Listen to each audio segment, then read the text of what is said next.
Hi, I'm Lisa Dahl, health and well-being coach, and welcome to Getting Healthy Without Rules. This show is about understanding the things that impact your wellness and finding ways to improve it. This show takes a non-diet, no-rule approach to health and wellness. Health and wellness is a moving target, and we all have different needs and opportunities. This allows you to take the information that you have to make the best choice right now. It supports you in being present, flexible, and resilient. In addition, I support you in shifting from judgment to curiosity and offering yourself self-compassion. It is time that we are all a little bit kinder to ourselves. As we regularly point out in the show, many things impact our wellness, and most of them are interconnected. Today's episode about health at every size and movement may change how some of us think about health and exercise. While health at every size, also known as HAES, H-A-E-S, is not new, it is an empowering approach to health and wellness, which challenges the traditional weight-centric mindset. Health at every size focuses on body acceptance, inclusivity, and overall well-being.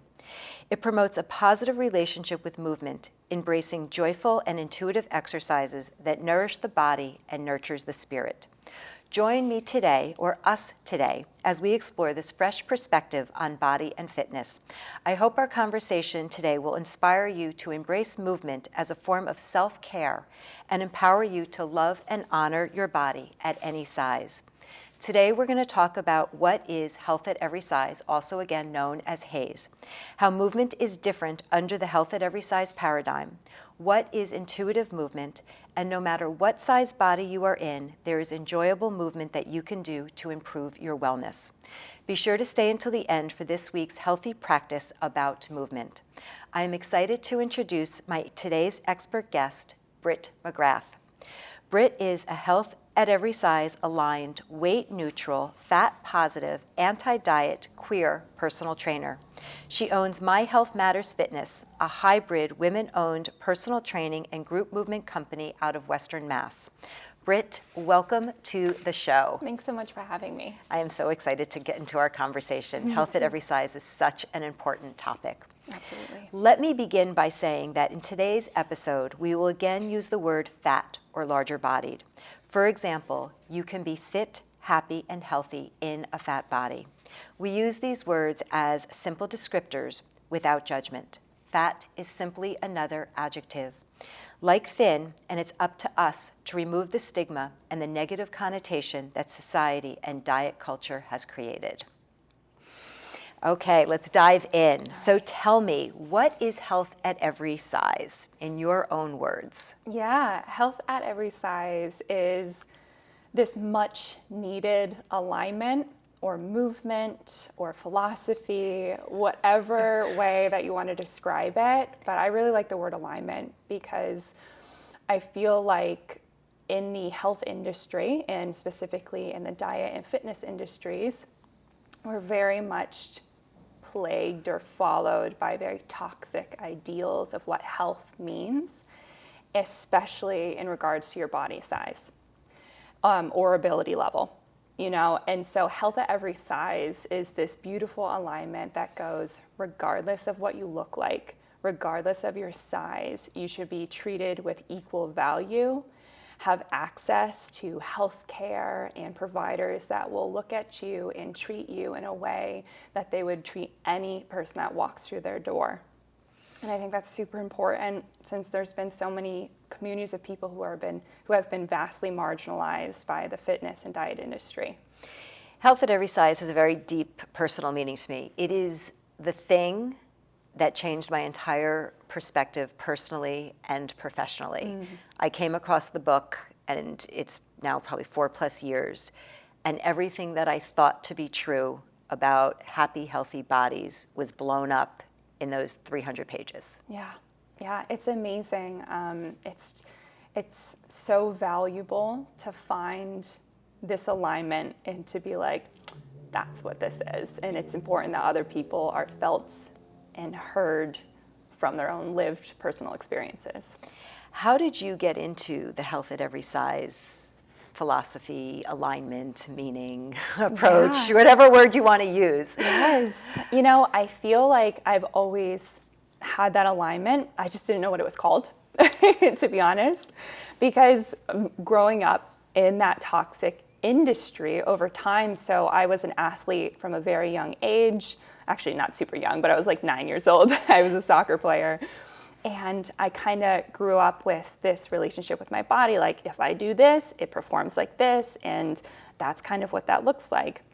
And then that evolved into becoming an instructor, a movement instructor, and then became a personal trainer. And from there, it kind of helped me realize like what is important for my clients to get out of our sessions. And with my own personal background with eating disorders, disordered eating, like just really, really negative, toxic relationship with my body, I was able to apply what's helped me and my own personal experience and journey with what I see so many communities of people go through all the time and have never been heard or listened to, or just kind of like to commiserate sometimes and just get to speak their truth. It is such an empowering thing for me to be a part of, and I'm just so honored to be able to be hopefully a safe space for so many people. I can just feel your passion come through it. I can see it in your eyes. I can feel it in your entire body on how much it means to you. The Health at Every Size non-diet approach challenges traditional fitness and weight loss narratives. I see this firsthand with many of my clients that it's more effective, motivating, and sustainable for most people than following diets and rules. Why do you find that it works so well? Who doesn't want to be heard? Like who doesn't want to be able to step into a place and feel validated and non-judged by the way they look or their ability level, you know, or skin color, like whatever it is. When someone comes into a space, it's so important to feel like there's either representation in that space or that there is professionalism from a provider that can be in that suck, you know, in that situation where you can sit with it and be like, this is really hard, and I'm going to sit in here with you and help you through this experience. It's not about fixing. It is about holding that space and having them be seen. Absolutely. And knowing that they're not alone or the only, you know, you don't want to minimize it in that, yes, it's their experience, and also letting them know that they're not alone in that experience, that common humanity that so many of us are suffering with similar things. I see it all the time. I mean, loneliness and this loss of community, especially with the past 3.5, almost 4 years, I've just seen it so much. And the number of times that someone's come to me and gone, I just need someone to sit here with me and help me learn about my body in a non-judgmental way and just kind of be there. It's just amazing. And I feel so honored to be able to work with people who trust me to hold that space with them. It's pretty magical. Yeah. What are the benefits of focusing on body positivity, self-acceptance, neutrality in the realm of fitness? I think that one thing that's really important to kind of acknowledge is that it's okay to not feel positive or accepting of your body all the time. So I think a lot of times with the body positivity movement, or even weight neutrality or things like that, I call myself a weight neutral trainer, but I think I use that term in a way that goes, it's okay to feel how you're feeling that day, because you're gonna wake up some days and go, I don't like the way my body looks today, or I don't feel good in the way my body looks today, or putting on clothes, or whatever it is. I think it's so important to kind of go, it's okay if I'm not feeling body positive today. Or self-accepting. And how do you help your clients get through that moment in time? Yeah.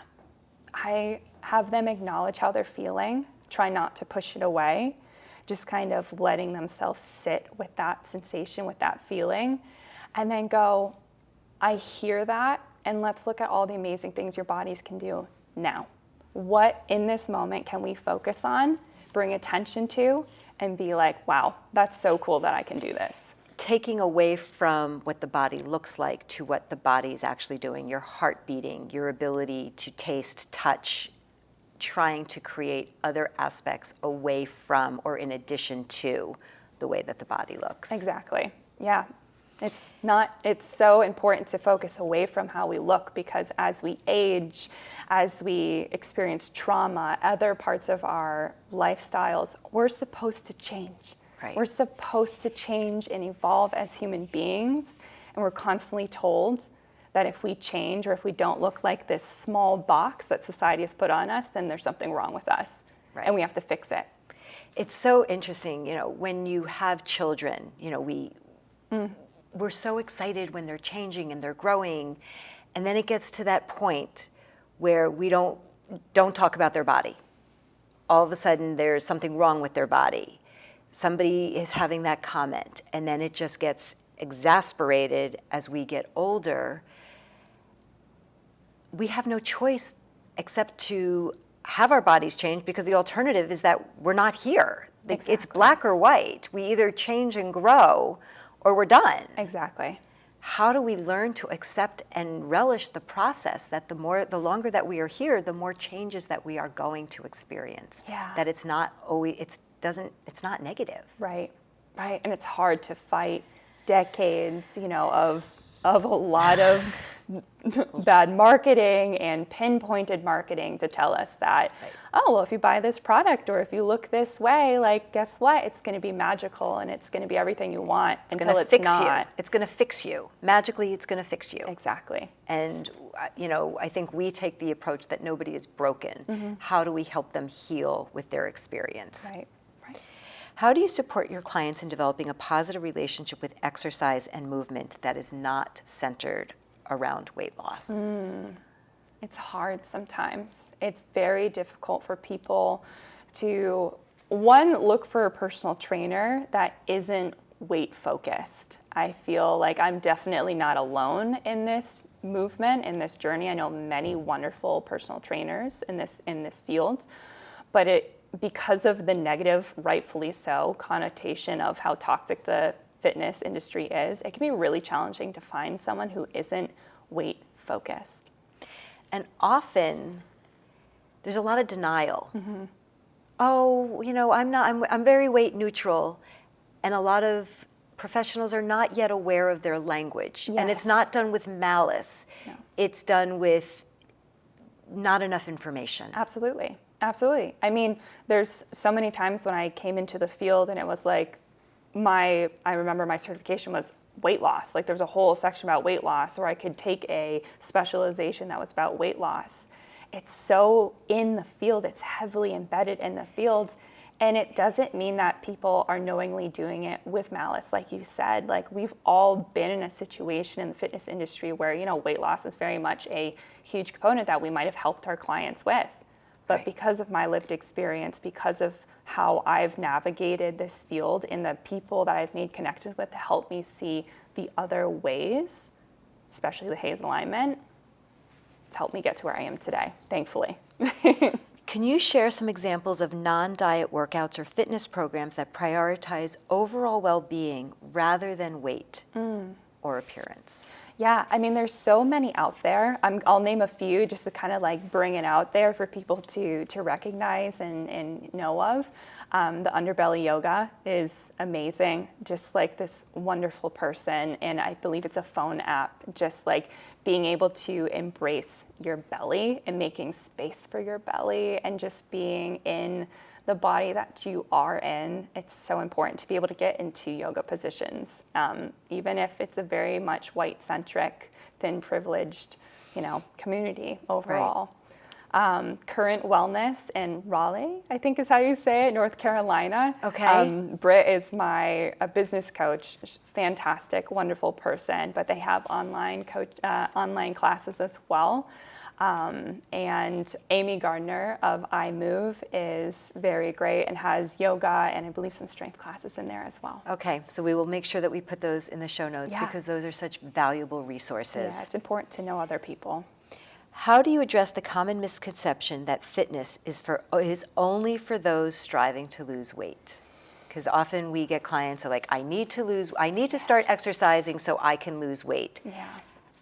How do we split that? Yeah, I think it's important to also hold that as a goal for someone too. You know, like even though I don't focus on weight loss readily, finding movement can result in weight loss, or it can result in weight gain, or it can result in weight, neutrality, like nothing ends up actually happening. So I think it's important to go, this might be a goal of someone, and I'm not going to invalidate their experience with their relationship with their body or where they're in their body right now.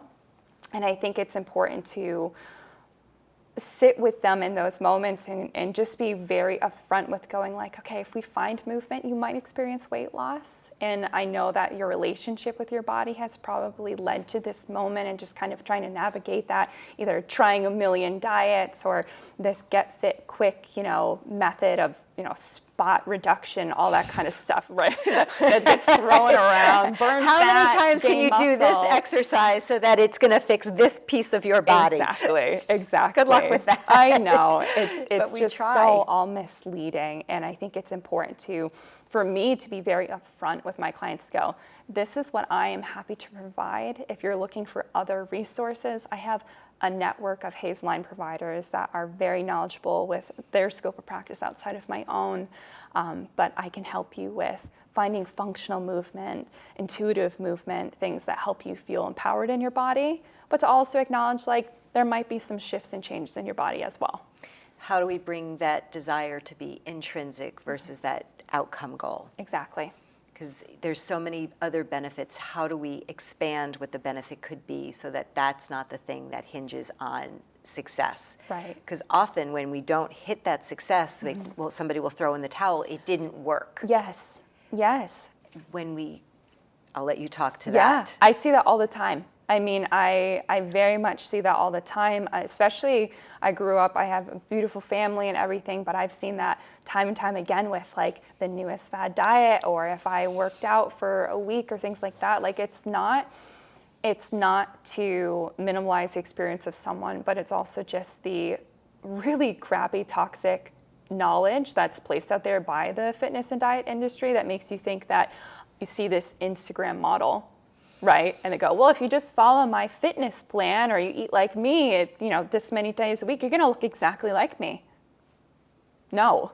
How about genetics? How about all of these other factors that can Food be applied for insecurity, it? what your socioeconomics Yes. are. It's not just calories in, calories out, Yep. or exercise this, exercise that. Exactly.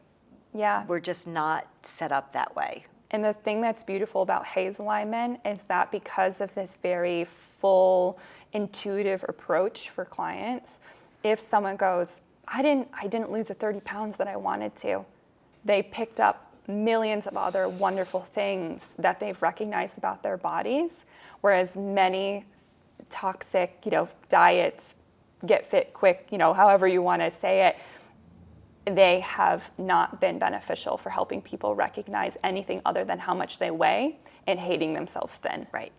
It's the acknowledgement. Yeah. Understanding that there are other benefits Yes. other than the number on the scale that we believe does not determine your ability to be happy or healthy. Absolutely. Absolutely. So tell me, what is intuitive movement and what role does it play in your training? Yeah, intuitive movement is like what I do. What is it? Yes. Intuitive movement is basically taking a step back, and most of us are going through life very much in our head, very much head, focusing on the millions of things that you have to do, focusing on maybe a lot of the disordered or the toxic thoughts that kind of creep into our brain, especially when it comes to our body. And a lot of people have trauma surrounding their body, so maybe they want to disassociate from their body, and that's okay.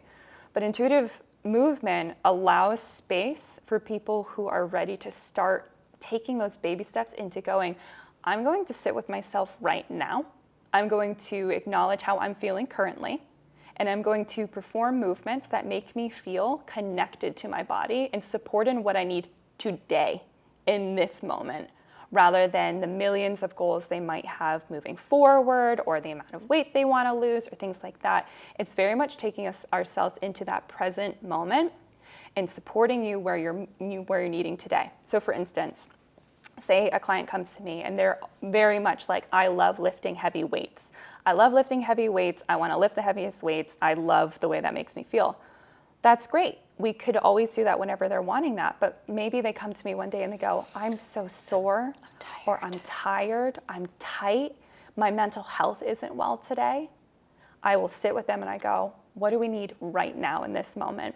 Maybe we need some stretching. Maybe we need to just chat. Maybe we just need to like figure out another method, especially when we hit those really hard times in our life where it might be weeks, months, any amount of time where we're just feeling different and off, and that's okay. It doesn't mean we're broken. It doesn't mean that we're off track, off the rails. You're not lazy. Exactly. Because that's the biggest thing when you are signing up for a program and you're doing this thing and you're supposed to go in and you're doing strength training X number of days a week and following the program. Yes.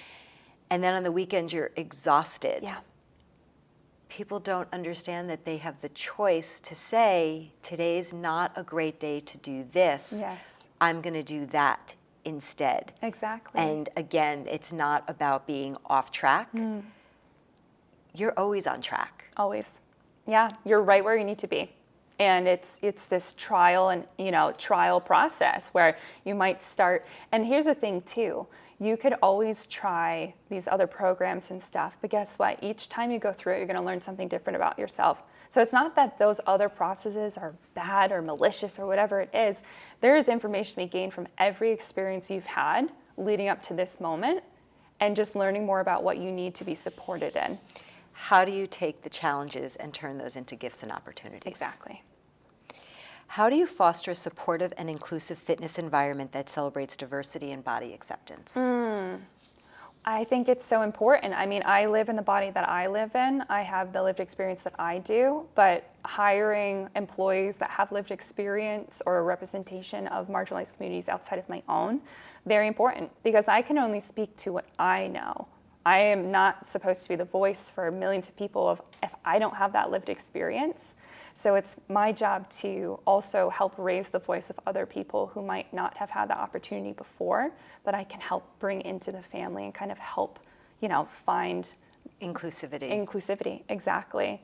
And just, I think just breaking the concept that fitness is always this thin, white ideal. Exactly. And having representation either on your website or social media or just talking about it is just huge. It's massive. How do you address concerns about health and fitness when it comes to body diversity and size acceptance? That's hard. It's still something that I'm learning all the time, because I think that there is a need for always humbling yourself with an experience. I don't know everything right now, but I'm sure happy to learn and learn from my mistakes and kind of like navigate this process, because I think that's the beauty of this too, is it's going to evolve and change so that more people feel like they're seen and heard. And this field is changing so rapidly. Yes. That what is true today is not necessarily going to be true tomorrow. Exactly. And to be able to have that understanding, to know that it is your right to question it. Yeah. Oh, 100. Please question it. Please do. How do we get out of that sheep mentality? Because we have all this information saying this is the way it's supposed to be, this is what your body's supposed to be, that whole litany. We lose sight of the fact that we are actually able to, when we empower ourselves to question, is this true, and is it true for me? Yes. Yes, because what's true for one, like take the fitness Instagram model again, right? What's right for them? And maybe that's right for them right now, and I'm not going to shame them to be where they are right now, because that's where they are on their journey, right? That's where they are. It's the looking at them and going like, they've got it figured out. No. Yeah, none of us have Nobody it all has it figured out. Nobody does. And that's the beauty of it. It's unfortunate that we have to go through a lot of really hard, traumatic things sometimes to get us to where we are. But that's also where the community of HAES alignment and meeting with other providers or like-minded people who either look like you or understand and can sit with you in those moments is so valuable. It makes such a difference. Yeah. What would you say to a potential client who is in a fat body filled with guilt and shame and afraid of judgment and getting started? Yeah, I think it's important to just kind of like sit with them with where they are and just acknowledge everything that they've brought them to that moment. Through. Exactly. What brought them to this moment? Why do they feel shame and guilt in all of these things surrounding their bodies? Like, I mean, you can think societal standards of what that looks like and everything for sure. And I think it's important, you know, what I would do in those situations, I would just be like, I hear you.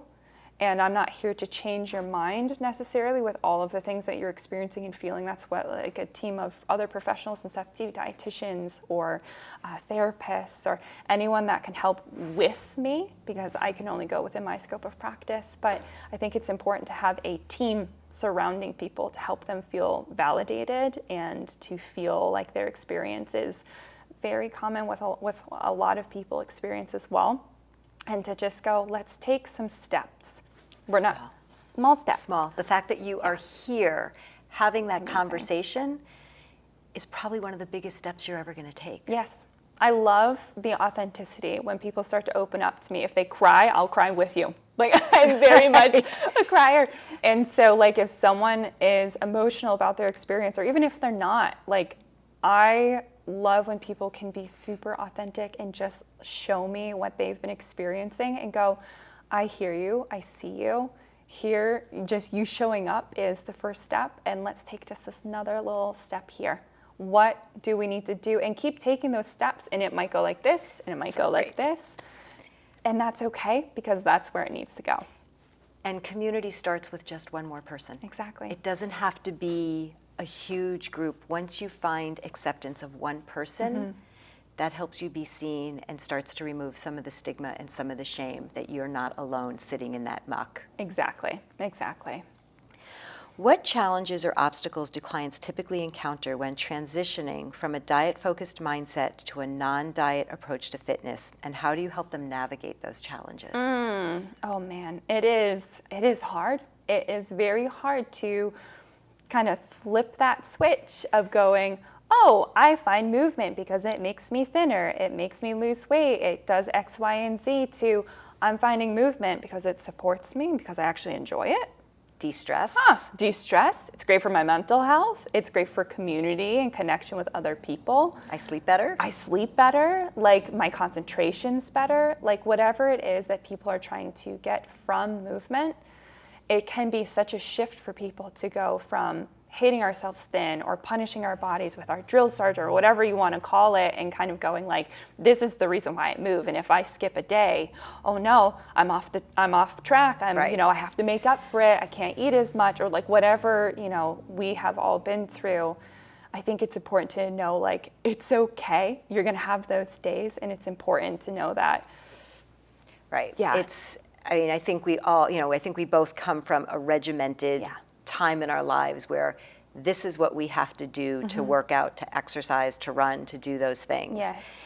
And I know for me personally, that has changed completely. Yes. That I will choose to go spend, nature is my savior. Yep. Is the best way to put it. Yes. You know, our weekends are like with my partner and I, and we have our wonder dog. Yeah. And it's about the joy that we spend of time together, watching her be happy. Yes. And it's time for us to connect and notice what's going on in addition to the movement. And it becomes such a more satisfying, a different satisfaction. Right. It's not, I can't say that it's better, because sometimes I do really love to go do my own thing. Right.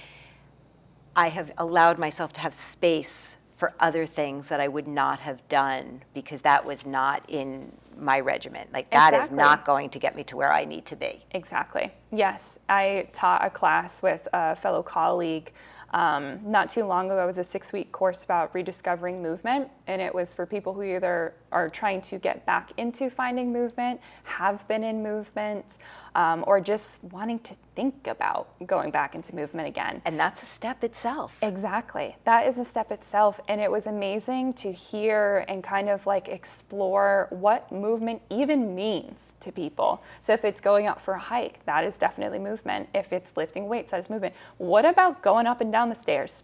What about getting off the couch? What about doing the dishes? What about just walking around your house? Like, there are so many forms of movement that we do every single day. Little micro movements make a difference. That we just push off to the side because we're like, oh, well, that's expected. Not everyone has the privilege of being able to move that way, but also what is wrong with those movements that is lesser than lifting weights or going for a 5-mile run or whatever it is that you think is better than those movements. They're all movement. It's our relationship with movement that needs to shift a little bit with time and go, okay, how am I approaching this movement? And what's interesting is that, everybody's at different stages of change. And often trainers, coaches, they think that their target are the people who are like in preparation. They're ready to make that change. Right.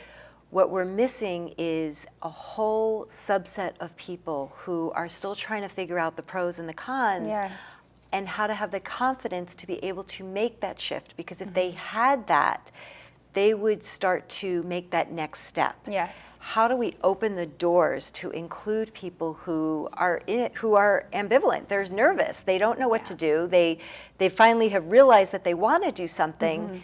They just don't know what that next thing is. How do we welcome those people into the space of change? Absolutely. I think it's so important. Something that I really emphasize as a trainer is the information that I'm sharing with my clients and the why behind movements. So a lot of times, like, what I could do is I could be like, oh, go do, 10 push-ups, 10 squats, 10 pull-ups, like whatever it is. Not that I would do all of that, but just like throwing out some exercise out there. Okay, but why am I doing that? What muscle groups am I getting? What's the purpose of this? Is this helping with my functional everyday movement? Functional everyday. And most of the time people are trying to understand, okay, like this, I want to find movement, but what's the purpose of these programs that I've been doing? And when you start to break it down and go, I'm having you do push-ups because it's gonna help you push yourself off the ground if you ever fell, especially if they're part of the older community. Like, there is no right way to find movement, and there should be a knowledge base and understanding of why I'm doing this movement, what muscle groups are helping me be supported in this movement, and how is that going to be applied to my everyday functional, because that's so important, our longevity. It's the why. Yes. And do you have young children or do you have grandchildren? Right. Do you want to be able to get onto the floor? Because if you do these things, Yep. you may not lose weight, and you will be able to perform the activities that are going to give you a richer, fuller experience. Exactly, because that should be why we find movement in the first place. Not We because forgot the want to be basic thinner. reason why. Exactly. Exactly. To survive, to have a rich, full life, rather than being like, oh, I look just like this, Instagram model right now. But guess what? In a year, that standard's going to change, and you're no longer going to look like that. And also, you're going to have to drastically change in ways that your body probably can't do or should safely do. Safely. Yeah. And acknowledging that our bodies do change, and what our bodies can do yesterday doesn't mean what we can do today. Exactly. And vice versa. I mean, we are perfectly, I'm going to say healthy, sitting here right now. Right. We don't know what 10 seconds from now is going to bring and what our abilities are going to be. Right. How do we bring in what our abilities are and to be the best that we want to be? Right. We don't have to listen to what anybody else wants. It's about what is important to us and the Yes. change that we want for ourselves. Right. And to go back to, as far as talking about like what it means if someone who lived in a fat or a larger body size compared to someone who comes in with a thinner body or something like that, like our definition of health is going to be so different because someone who lives in a thinner body size, so many years ago when I had my eating disorder, people would look at me and go, wow, you're so healthy, like you lost so much weight, like you look great. I'm like, thanks, I'm starving myself. Like, thanks, I am in an active eating disorder and I'm working out multiple hours a day to look this way, and it's not sustainable. Whereas the same thing can happen for someone who lives in a fat or a larger body size. They can also have that eating disorder, and even if they don't look like they would have a typical eating disorder, still just as valuable. One of the things that I always talk about when I'm with almost anybody, how detrimental that comment is of, oh, wow, you look amazing, great, whatever it is. Because just like what you had said, we have no idea if we are praising somebody's eating disorder, they're grieving, they're having some sort of struggle, stress, and it keeps that person so stuck. Yeah. And I know from personal experience, because then you get into that trap of, how do I make a shift? Because everybody is watching. I am that person who is XYZ. Right. And then all of a sudden, you're not that person. And it comes with a whole lot of mental gymnastics on how to show up next time when you are in a different body. Yep, exactly. Exactly. Focus on, I'm so happy to see you. Or if somebody is sad or struggling, look, I'm looking at your eyes. You look like there's some sort of sadness. Call it, name it, connect. Exactly. Stay away from that physical thing, if that is the only thing that you take away from today's conversation. Yes, please do not comment on other people's bodies. That is the most important thing that there is. Yes. Without a doubt. How do you address the common misconception that fitness is only for those? I guess I probably already asked that question. Let me That's okay. go back to something different. What message would you like to convey to individuals who may be hesitant or skeptical about the non-diet and health at every size approach? I mean, you've probably gotten to this point where you've tried every diet or every fitness regime under the sun, right? Been there, done that. Been there, done that. Myself as well. And you know what? It's never left you feeling fulfilled, supported, sustainably in a body that makes you feel authentically you and how you want to go throughout your life. HAES will help you. HAES is so programmed to do that. Like we're HAES alignment is helping you meet yourself where you are, regardless of your body, regardless of how it changes and shifts as you find movement. And just acknowledging, like, it's okay to change. It's okay to change. And it's, if you've gotten to where you are right now and your journey has been trying these other things, guess what? That's okay that you've tried those things. There's no shame in that. But why don't we try this way? Right. You can only beat yourself into submission for so long. And how has that worked for you? Yes. Long period. It may work in a small snippet of time. Overall. Yeah. And again, shifting away from that diet message, that diet culture, you're not giving up. You're just being open to potentially new thoughts and acceptance. And it's terrifying. Oh, it's super scary. Terrifying when you make that shift. I mean, just speaking of my own personal experience with it, to go from I'm working out this many days a week for this long, and this is how, it is to look this way, to going like, I'm finding movement because this is what I need today. And wow, my mental health feels better as a result of that. Like, that was a big shift. And I felt so many feelings of, grief or, just like pain even, of just like this mourning sensation of like, but what happens if I don't look like this anymore? Like what happens? What happens? Yeah. What does happen? You're okay still.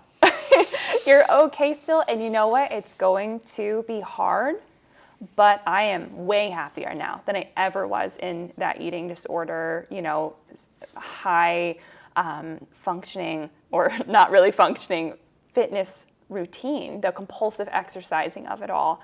If I could tell myself when I was younger that I was going to be okay and that I am going to be happier and I actually can think of things other than how my body looks and just is and food, I mean, I would go back instantly and just tell myself. But I'm also grateful for the journey I've been on because it's led me to where I am.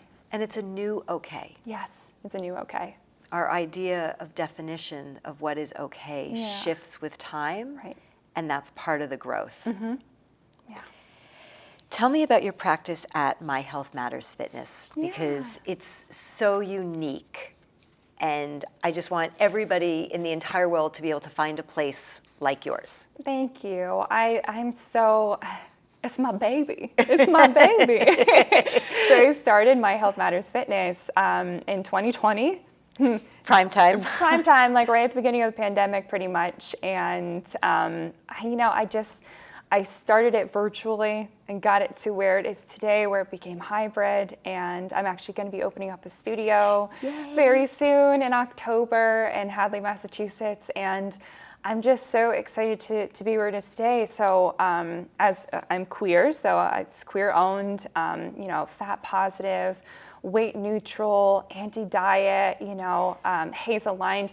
All of my employees are HAES aligned as well, and we offer services that are accessible for all bodies coming into that space. And it's a space, hopefully, for people to be able to come in and go, regardless of age, skin color, accessibility, if they're disabled or not, body size, you can come into that space and find home in any service that's provided. So personal training, small group training, if it's specialized or not, or large group movement spaces like spin or TRX classes, cardio kickboxing, dance, yoga, like oh my gosh, yeah, is everything. Everything. and I love the word home, a place that you feel safe, you feel accepted. Yeah. You show up as you, like you don't have to put on that happy face or that, who I'm supposed to be when I walk out the door. Yeah. That you want them to feel as if they show up at who they are, whatever space they're in. Yeah. And will it be hybrid? Will you have It'll virtual? Still be hybrid. So Yes. anybody, anywhere will have access. Yes. Yep. Exactly. Super Very exciting. I didn't want to get rid of that hybrid because, it's important to do that, especially for people who are immunocompromised, or maybe they don't have access to a transport to be able to come to this space. Maybe they just don't feel comfortable finding movement around other people, but also people who are from different parts of the world, the country. The world, not even the country, the world. You're thinking big. Maybe, we'll see, but it's, Round the clock, 24-hour options. Exactly. Like, I just want people who might be struggling to find a space to be able to find MHM and go, cool, like this feels like home, or, I resonate with this message, and I hope that it is a space for many people. And, we keep going back to that word home, because whenever I have walked into a personal training studio or a gym, home would not be the word that I would use. Right. And I'm a certified personal trainer. I do not like to go to work out at gyms because I do not feel like that is home. Yes. And I am experienced, I am educated. It's supposed to be my space. Yeah. And it's one of those spaces I purposely stay away from. Yeah. So Yeah. home is just a beautiful, beautiful way to be able to welcome people in. Thank you. How can clients know if they have found a Health at Every Size aligned trainer? Well, Google can be helpful with that, but it's not the most reliable source. And there's so much hijacking Yes. of words and connotations. What do people Absolutely. need to look out for? What are the red flags that are, smoke and mirrors? Weight loss. The second they start going, hey, how much weight do you want to lose? Or do you have any weight loss goals? Or let's take measurements, or things like that, red flag. Usually a red flag. And again, this isn't to shame trainers or practices that are doing that. There's a learning curve and process to this. But if you're looking for a Health at Every Size trainer, they will not be doing that. Unless it's specific for a surgery where it is for quality of life and you need to get a specific surgery, that's the only time where I could see where that could still be HAES aligned. So I would definitely say weight loss or measurements is that. Also, like, if they're making you do certain movements, like let's do a ton of burpees or let's do squat jumps or things like some of the traditional kind of more traumatic types of movements. Burn off what you ate Burn yesterday. it off. Burn it off. You want a bikini body? Look like this, or do this type. Like, no, all of that is, I would not say. But again, not here to shame. Everybody has we've their all done space it. in place. Yeah, we've if all you're done it. looking for health aligned, Yes. those are the red flags. Yes. And let's be clear so that people understand what they are choosing Right. and what aligns best with their values. Exactly. And the Association of Size Diversity and Health, ASDAH, ASDAH, is also a great resource. They have on their website, if you search HAES aligned PTs or personal trainers and then ASDAH, you'll come up to a list of all personal trainers that are part of the database in that in whichever area. It's separated by states. Yep. So they are a great resource for that. Perfect. as well. I will remember to put that resource Yes. in as well because that's super valuable. But selfishly, I'm saying, forget that list. They just need you since you're accessible Yes. virtually and in Western Massachusetts. Before you tell us about this week's practice, are there any other words of wisdom you would like to share or how we can create a balance between fitness, movement, and what we eat? I think it's just important to work on not judging ourselves every day. And regardless of what that looks like, if it's through movement, if that's through what we've eaten, of being surrounded by family that might be a little more fat phobic, or things like that, just kind of like meeting ourselves where we are so we can be our own understanding, and also not being afraid to reach out to providers and other people that can help you in those moments, because you can't do it by yourself. We're not meant to do it 100% by ourselves. You can't. And I know from my own personal experience, if my partner was not as accepting as he was, I would never have been able to break up with my diet. Yes. Never. Yes. Like, I can't imagine coming to that realization on my own. I could have read all the information. Having education and information and support and connection is where the magic happens. Exactly. It's so important to have a team of people, regardless of how big that team is. That the size You can have a team of one. one. Exactly. Even if it is one of your best friends or a family member or a coworker or somebody who is just there to help support you and hear you out, that's super important. So just don't be afraid to reach out to people, because we all need that help. We all need that support. Just one, that small step. Exactly. So please share with us the practice that you would like to have everybody know about. Yeah, I think one of the biggest things that's helped me quite a bit with intuitive movement and kind of my process with that and what that looks like from a health at every size perspective is recognizing if I want to find movement. So regardless of if you've been finding movement or if you're interested in just starting it, like whatever stage you're at, it's important to check in with yourself, just a little self check-in right before you're about to find movement, and recognize, am I about to go do this movement because my inner drill sergeant, or whatever you want to Who's in charge? Who's in charge of it? Whoever it is, are they determining that I should go do this movement and that it's going to make me feel like X, Y, and Z? Or am I checking with myself and going, I actually really love this movement. I really enjoy this movement. And I feel like that's actually what my body needs today. So it's important to take a step back sometimes and just check in with yourself and go, okay, my disordered thinking might go, I want to go for a 5-mile run, but maybe a 1-mile run is totally fine too. Or maybe staying at home and doing some yoga, stretching and stuff, because movement is movement. It's just our relationship with how we're receiving that movement or thinking about that movement, which is the hardest part.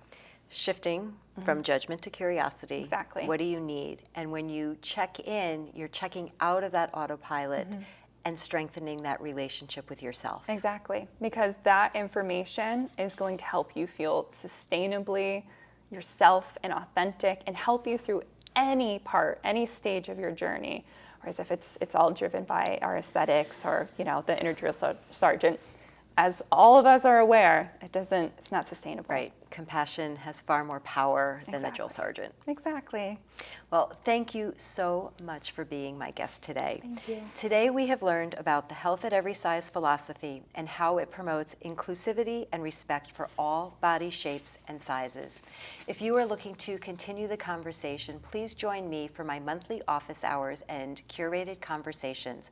I also would love to encourage you to send an email, share your success, ask your questions, and if there's a topic that you would like to hear about, please let me know.